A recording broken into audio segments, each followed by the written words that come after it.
I call it today, What's Your Favorite Station? I think every one of us has a favorite radio or television station. Is that pretty much how it is? Did you ever think about why? The reason for that, I think, might be a little more complex than what you've considered in the past. Or not. I don't know.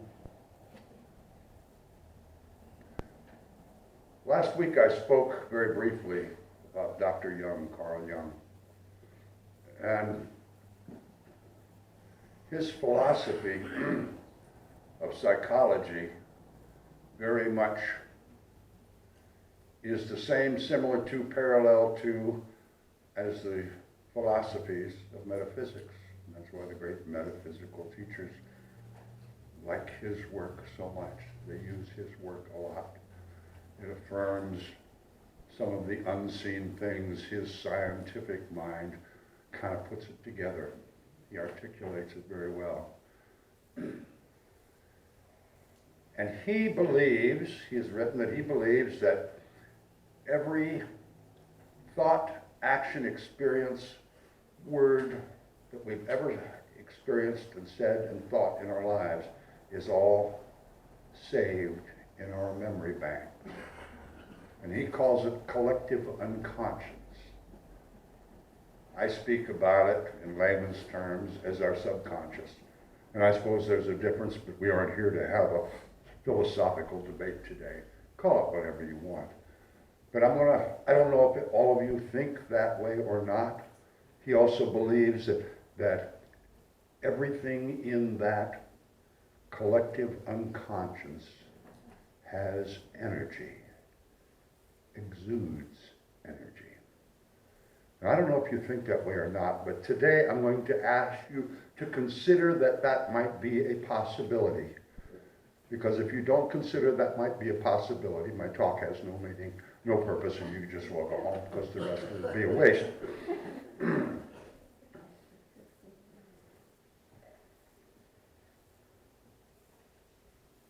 As we think, or as we allow our unconscious or subconscious to emit energy without our physical and conscious direction, we emit energy out into the universe.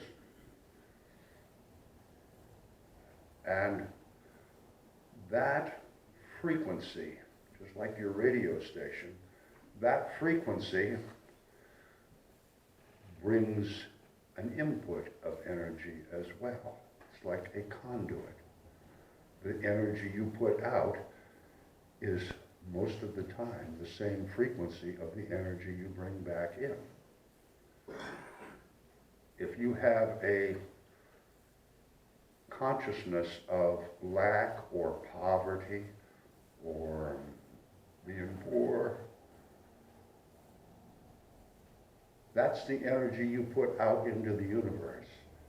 That's what other people feel when they get close to you. That's the energy your voice expels.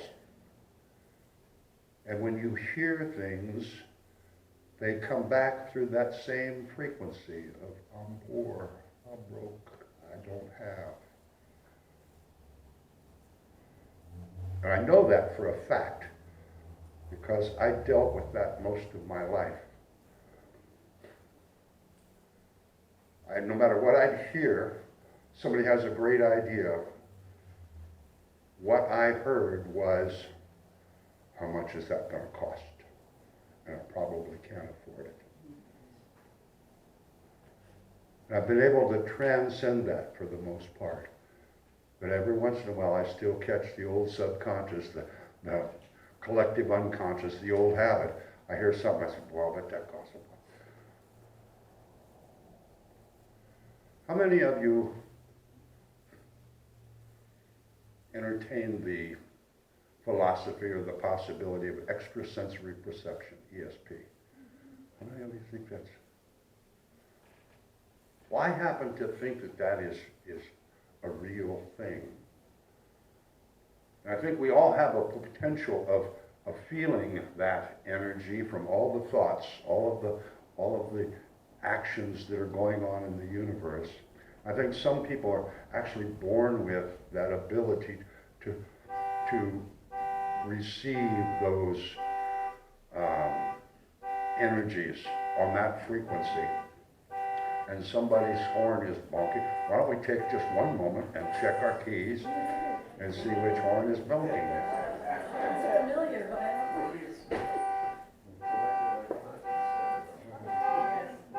Oh, now we have several. We have a new group forming in the parking lot. Silver car is right here against the church.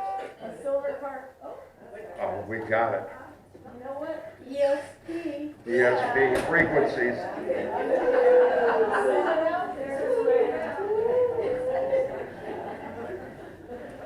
Good planning, Pat. Yeah. Wow. Good time, Pat. But this, Some people break Why don't glass. you check the camera? is it on? I don't see a red light blinking. It's blinking.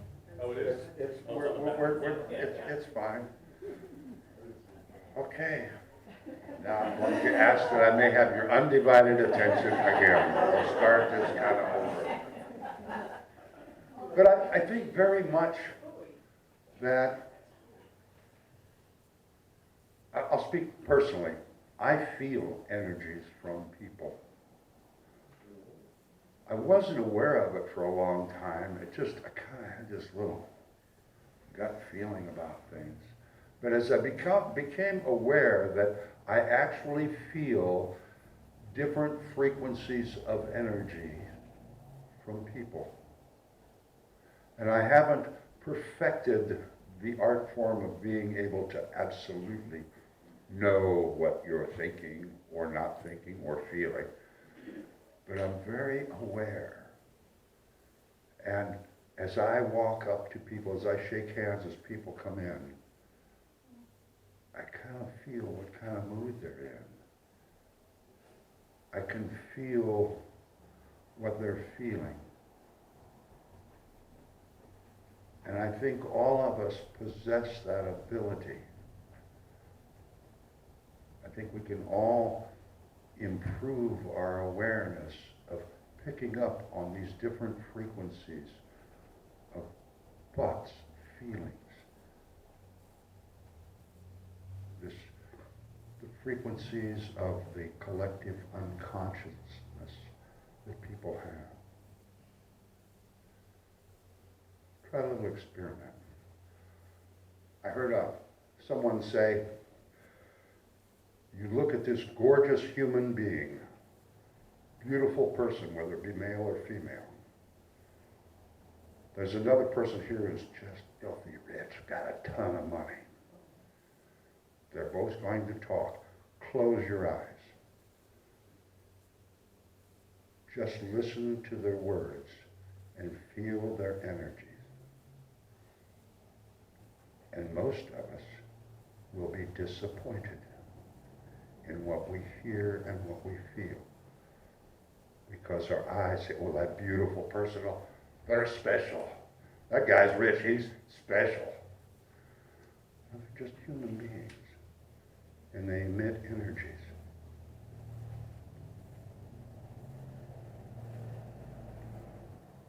We talk about compassion and empathy. There's a little quote, first quote on the order of service. I thought that was quite interesting. Kind of helps us focus on what empathy is.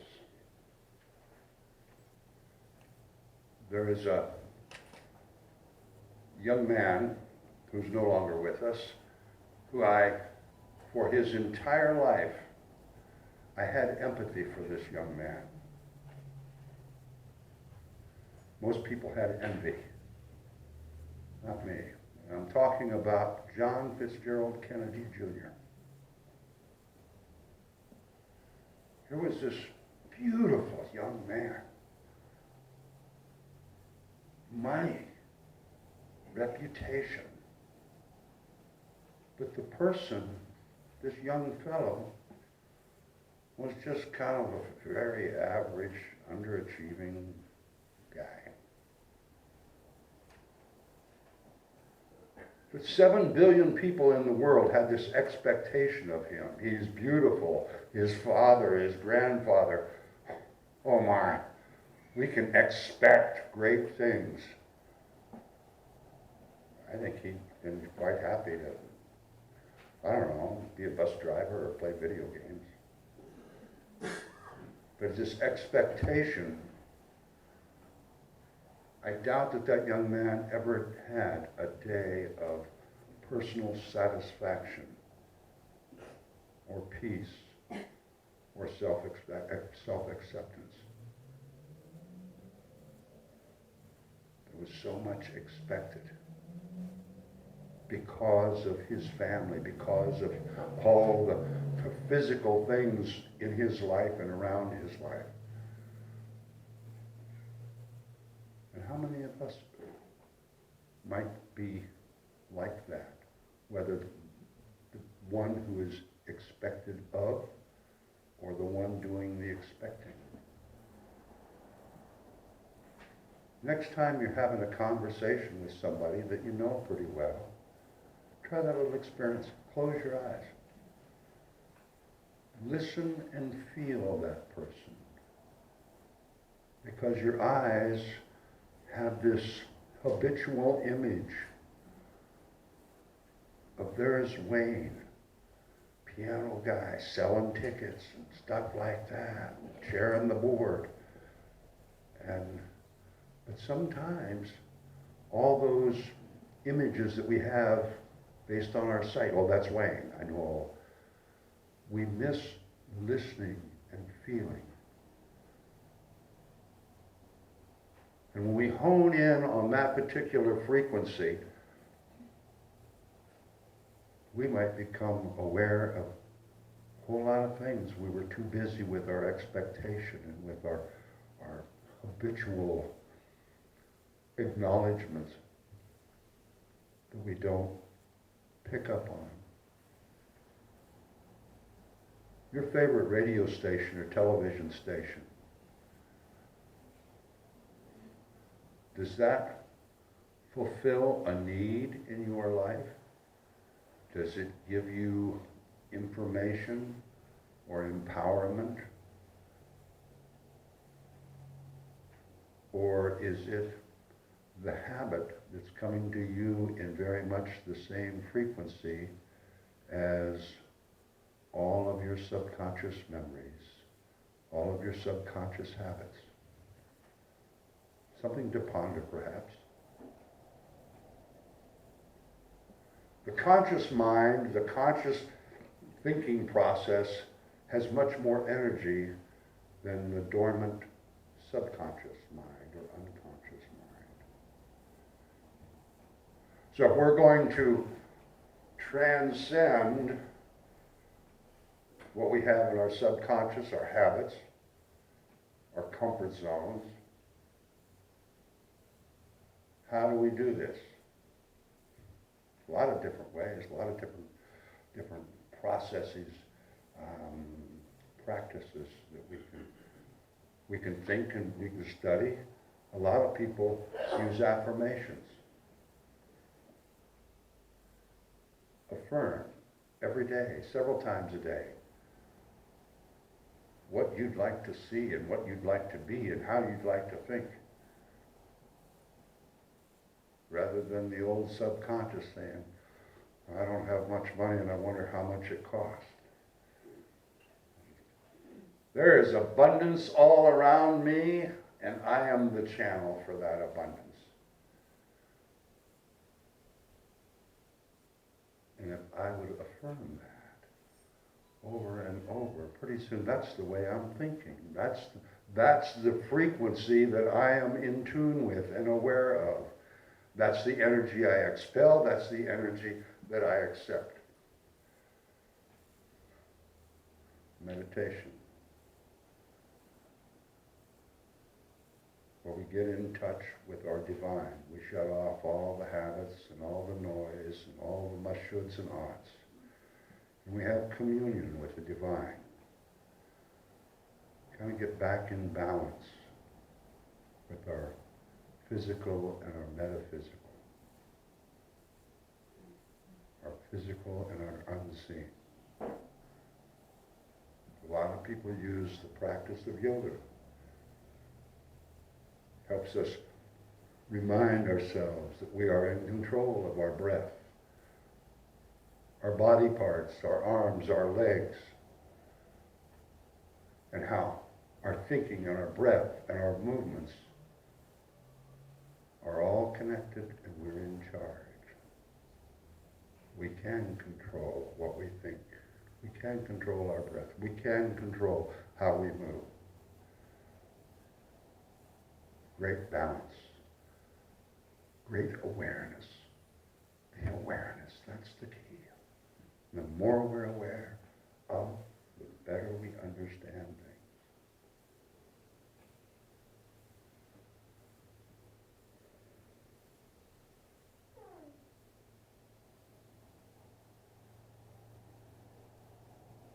Our frequencies, our stations. What do people hear when you're singing your song? What do people hear when you're telling your story? What frequency is that? What's the energy you send? And consequently, what's the energy you will receive?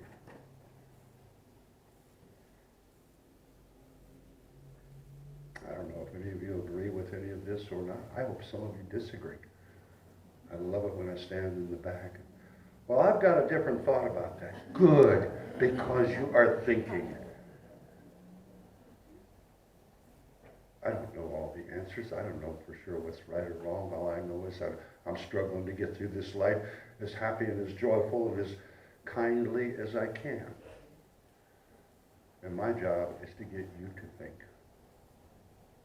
My job is to encourage you to know that you are in charge.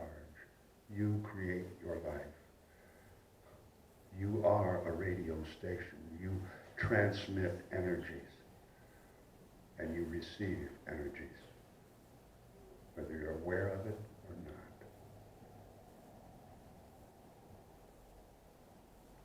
Let's create a little peace, shall we? Morning, Sherry. Thank you again for your message.